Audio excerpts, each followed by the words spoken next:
FSN Radio. It's all about what's next. Go to financialsurvivalnetwork.com and sign up for your free weekly newsletter. You'll also get 3 free reports. The Financial Survival Network. It's all about what's next. Welcome. You are listening to the Financial Survival Network. I'm Kerry Lutz, and, well, guess what? Thanksgiving is really just a little bit more than a week away, and you've probably been driving around since November 1st, and you're seeing Christmas lights all over the place, and that means 'tis the season to be defrauded. And our good friend Heather Wagenhals is with us now. Make sure you visit her site, unlockyourwealthradio.com. Heather, hey, it's been a while. So the identity thieves and all the other ones are coming out of the woodwork to steal your data and steal your money and everything else, because it's that special time of year, right? Yes, just like spreading holiday cheer, so does the holiday thievery begin.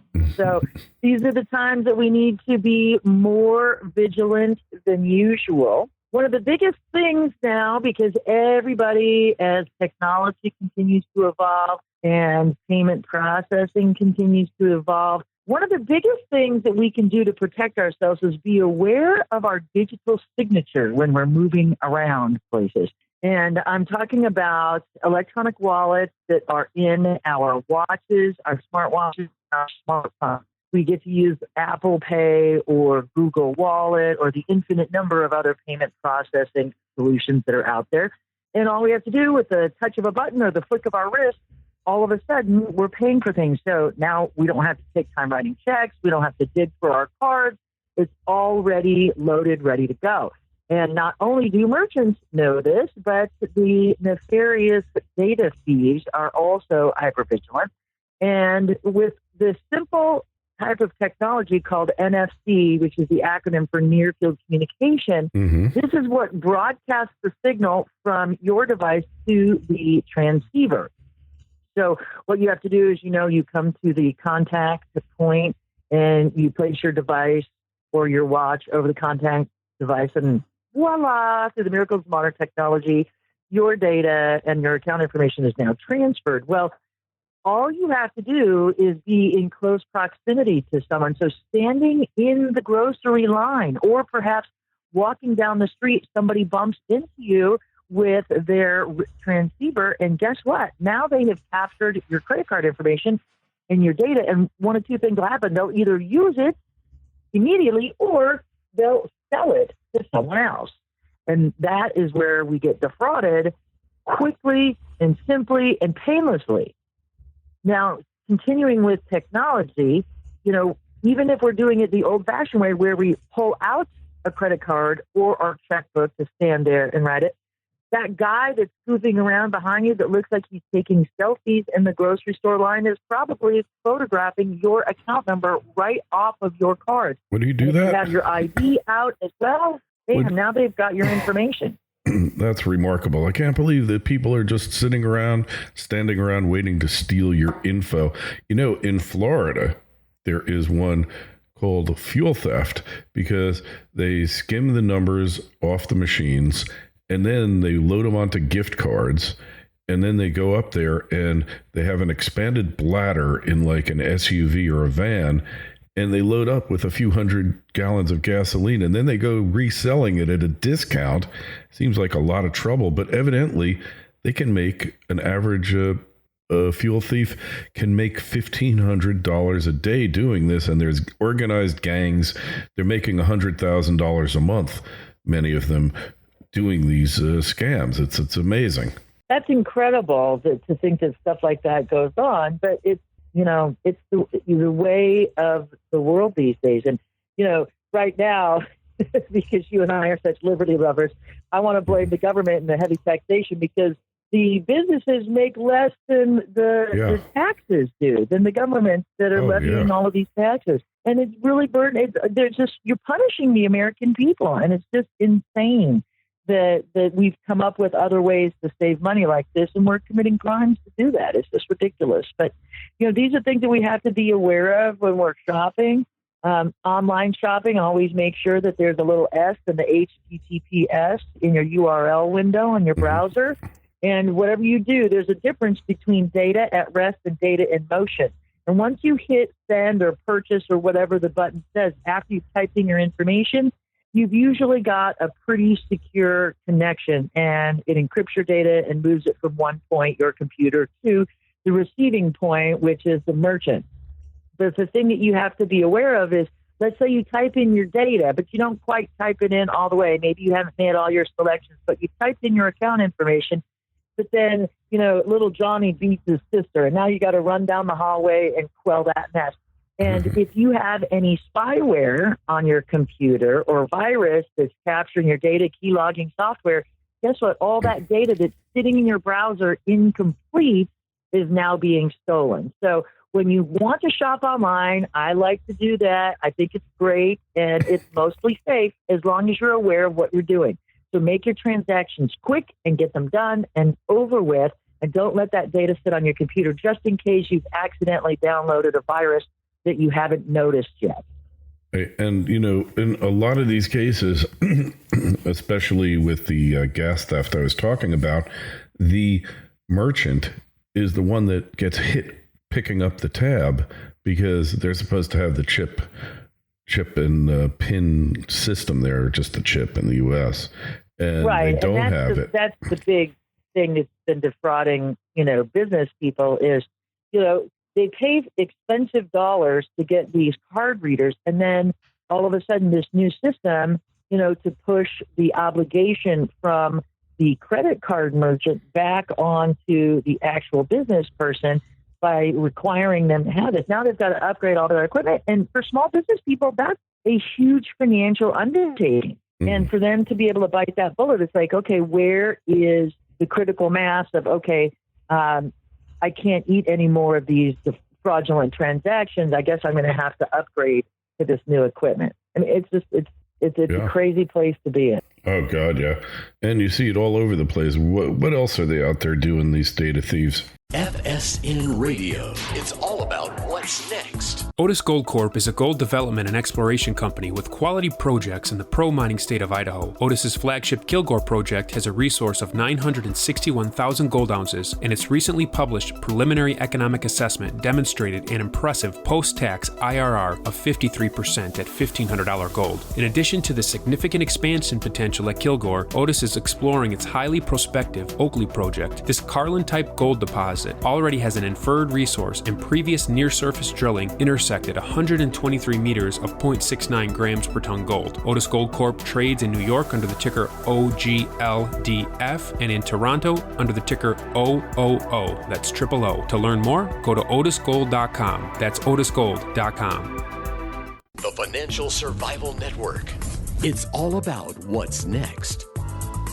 Well, one of the things that they do, right now, it's the time of the holiday season.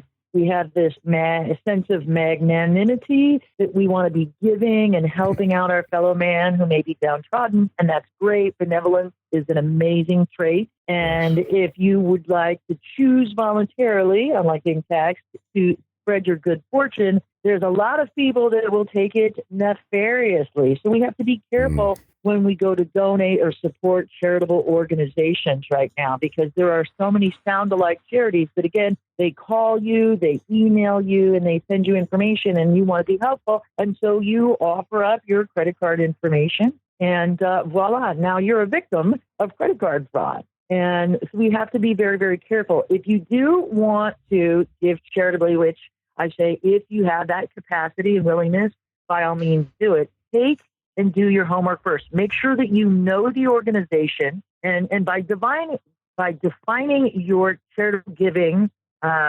principles, like what's important to you, what organizations you want to support, go do your homework on those organizations, and you actively seek them out and create the relationship for however you want to give. And then be aware of any other person that's actively soliciting you with these sound-alike charities. I mean, I got a call the other day from one that had one of those voice-activated systems, and it was good. The quality, the sound, the voiceover artist, whoever did this, it was excellent in the quality. And if I was not an identity theft expert, I would have might have fallen for it if it was, the firefighters, yeah, of course, they're doing so much, and they do so much in addition to saving lives and property. They're out doing fundraisers. Yeah, I'd like to support them. And that's what this one was, is it was a sound-alike one for the firefighters fund. Right. Kind of did. Yeah. And the voice response was so accurate, because I go through the whole thing and I try to record them and I put them on my moneycreditand.com website so people know what's out there. And this guy was so good. And I was like, holy smokes. His voice response was well-timed. It was paused. It wasn't on top of me, or it wasn't too much of a lag. And the conversation was unbelievable, how sophisticated these systems have become. And so you got to be very, very careful. So just as a rule, don't do it. If it sounds like it's something in your defined charitable giving plan, then make a note of it, but you find the website, you find the phone number. Don't take their information down and fall victim to their plan. And again, for more great tips like this, just visit moneycreditandyou.com. Hey, that is a great point. It's amazing that they keep thinking of new things. They busted a few of these foreign guys who were shaking you down for saying you owe the IRS $5,000. A warrant has been put out for your arrest. And, they busted a bunch of them. They were overseas. It's serious. When you start impersonating the IRS, you are going to get caught and locked up eventually, but they stole millions of dollars. I know somebody who wired him like $8,500. She wasn't originally born in this country, and, they freaked her out and she just did it. And, then it's like she called the FBI or Interpol or whatever. And there's basically nothing they could do. The money was gone the second that it hit the account when she wired it in. So hopefully if you're being asked to wire money or go down and buy green dot cards, it's probably not legitimate, whatever it is, whether it's the IRS and any of these other collection agencies. I've seen some bogus ones, and the FTC just got some resolution on one of them. I just saw a news release like a week or so ago. So they're catching people, but it's slow. You got to be proactive. Yes. Don't be reactive. You got to take your financial life seriously. Very, very, because technology makes it easier than ever to steal and to get away with it. These are what you would call the digital perfect crimes. Mm-hmm. So, until they get caught. Yes. And then it's not so perfect. So we just got to keep putting and investing in our own level of vigilance and knowledge and education, and understand that anything that's solicited to us that has a dollar amount attached, we need to be wary, unfortunately. And that's the times that we live in, that we currently live in. And instead of complaining about it, we just need to be proactive about it and just accept that that's the way our world is now. And instead of wishing it away, we got to work within the parameters of the system that exists. Yeah. There's really no other way to do it. And you can't live without credit cards and debit cards and all that wonderful stuff. Although I always tell people, do not use a debit card except when you absolutely have to. Because the thing is, with the credit card, you might get defrauded. They might get money, whatever, but you don't owe it. It's not your money until you pay it. With the debit card, it's like they're taking money right out of your bank account, and then you have to fight with the bank to get it back. And possession is 9/10 of the law.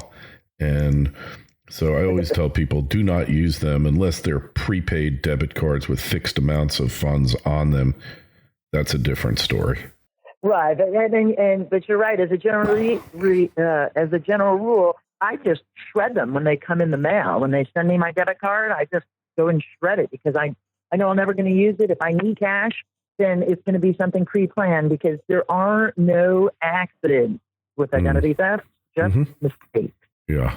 That's kind of the philosophy that I operate with. And, without the same consumer protections on transactions, that's what makes debit cards so unsavory. And I just want to choke the daylights out of these stupid so-called financial gurus that say use debit cards. Because if you can create the discipline and structure to use debit cards responsibly, you can use a credit card the same way. Yeah, exactly. The credit card, there was that guy, Frank Abagnale, and he's probably one of the foremost financial security experts in the world.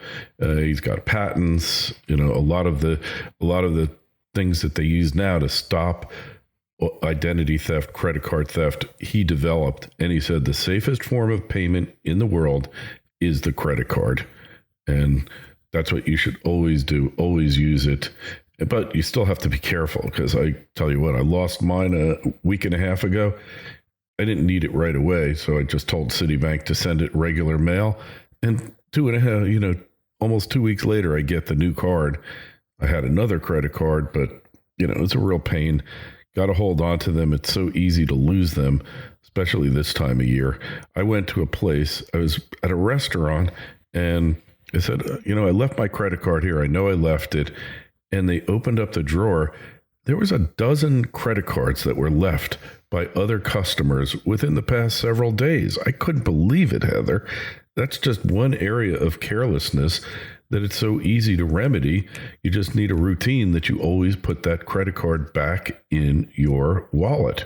Mm-hmm. So how funny, while we're on the phone right now, I'm actually getting an alert saying that somebody has tried to use my credit. Really? It just popped over my phone as we were talking. Yes, I have an alert. I have to go online and check this alert. It's so crazy. Oh, my goodness. Yeah. Well, on that note, we will let you go and catch those identity thieves. Make sure you give them at least 20 lashes and chop off a piece of their anatomy while you're at it. Just get them, okay? I'm going to do my best. What I'd like to do is try to scam them out of money to see how well I would work in the opposite direction. Yeah, well, we got some people. Anyway, thanks so much for having me back, and I hope you have a fantastic holiday, you and all your listeners. Hey, you too. Hey, questions or comments for Heather, write me at kl@kerrylutz.com, Twitter feed at Kerry Lutz, Facebook page, Financial Survival Network. Visit our site, put comments on the YouTube channel and on the website. Heather, happy holidays, and we'll talk to you again real soon. Yes, make it a prosperous rest of the year. FSN Radio. It's all about what's next. Go to financialsurvivalnetwork.com and sign up for your free weekly newsletter. You'll also get 3 free reports. The Financial Survival Network. It's all about what's next.